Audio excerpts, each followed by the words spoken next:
Hiya cats and kittens, welcome back to my channel. Welcome to my channel if you are new here. We are here with Fallstreak, which might be a multi-series, might be a series game, because there's a load setting, so let's start.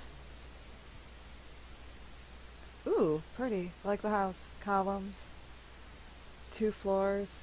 Peering down from the sky above, a golden eye strains to remain open as sleep tugs on its eyelids. A solitary house lies draped in its fading warmth, nestled in the land like an egg waiting to hatch. At its side stands a weathered old tree. The swing that hangs from it rests in utter stillness, lacking any wind to stir it. I forgot a word. Oh, it's a little cute anime game. Forgot about that. Within the house, silence settles softly around the figure of a sleeping young girl, like the downy feathers of a newborn chick. Those are really soft. We did a whole project in 3rd grade where we raised baby chicks, and they were so soft. I miss Tweety. Her eyes flickered and shift as they begin to awaken. Is this a visual novel?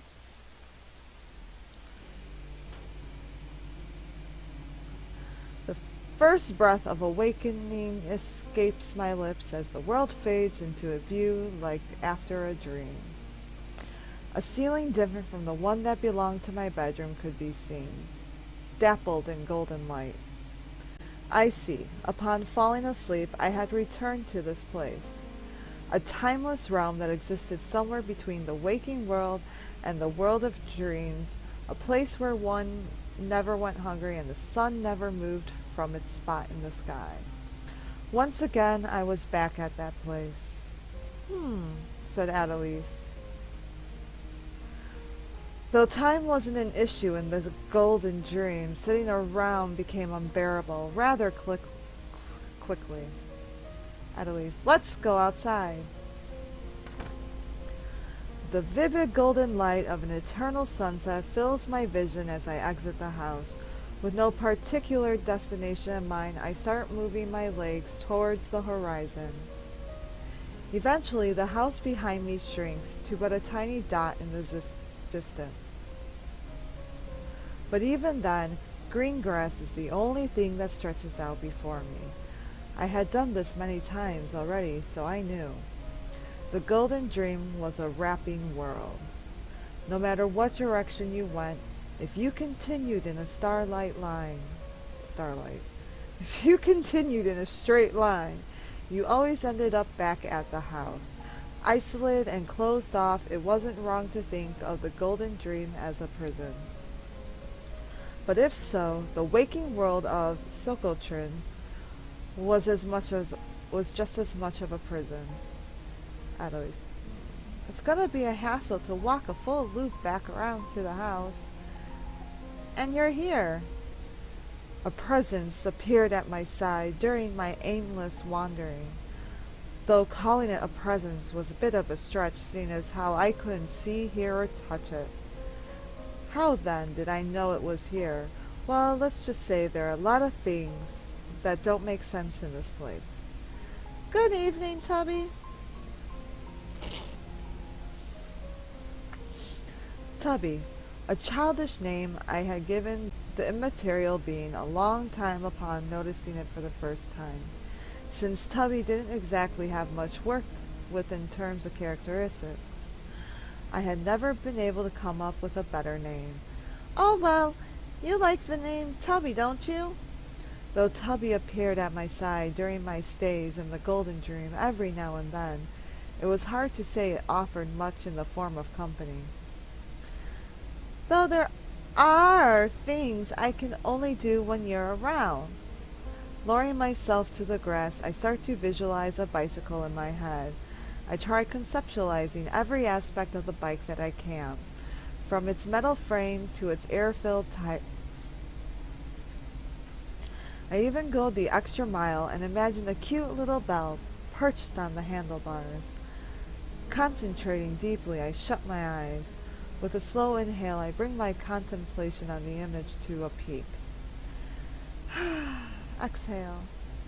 Upon opening my eyes, I find the very bicycle I envisioned standing before me as if it were there all along. Wow, it came out pretty nice. Let's give it a go. I try mounting the bike. Ouch.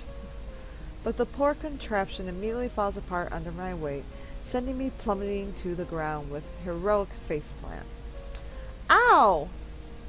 I don't know why, but whenever Tubby is with me, tinkering around with the fabric of the world becomes possible.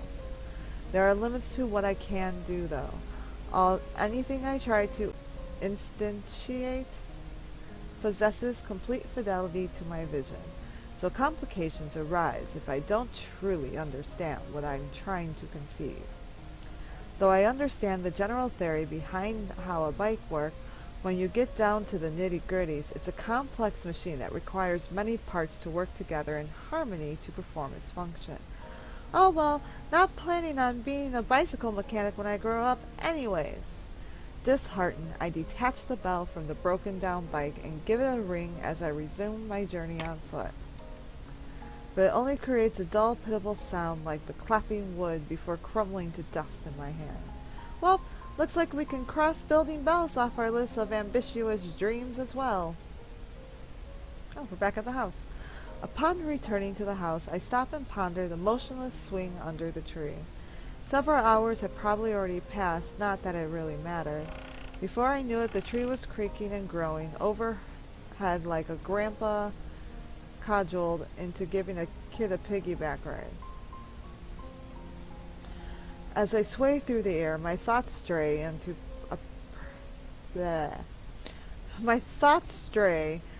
a peculiar avenue. I wonder if God has woes. The nature and veracity of such an existence aside, it was the implication of being all-knowing that interested me. Omniscience, in a way. It could be said I possessed a certain degree of when it came to the golden dream. There is nothing that ever happens here without my knowledge after all, because nothing changes in this place unless I dictate or define so. I wonder if it's the same. I wonder if, from God's perspective, the universe doesn't change unless they dictate or define it so. If so, I can't think of an omniscience as anything more than a curse. If my time in the golden dream has taught me anything, it's that experiencing new events beyond your control is an irreplaceable treasure. There is beauty in having things happen even when you do not will them to. But looking forward to a hopeful tomorrow full of seemingly endless possibilities is a privilege on the transient and known. For the omniscient, being nothing is random, nothing is unexpected, and nothing is unknown. Tomorrow would only hold the promise of predetermined eternity. I would like being trapped in the golden dream forever. Just imagining it feels suffocating. Ha! Anyways, your turn, Tubby. Bringing the swing to a halt, I take a seat on the grass and cover my ears. Darkness fills my vision as I shut the everlasting sunset from my eyes. There is one thing that kept my mind from breaking in this golden purgatory. It was that I had Tubby by my side. Even though Tubby never acts on its own without my input or prompting, the fact that the presence allows me to believe in a will other than my own is my lifeline. When I let go of my ears and open my eyes, I briefly hear the sound of creaking. Looking back, I catch sight of the swing gliding through the air. Thonk. Ow! I flop graciously onto my back as the swing crashes into my forehead. You're such a bully, Tubby. Though everything had transpired according to my design, putting the blame on Tubby instilled much-needed color to the bleak reality. It'd be nice if we could play together. Playing on the swing wasn't as fun. Playing on the swing wasn't as fun when there was no one to push you.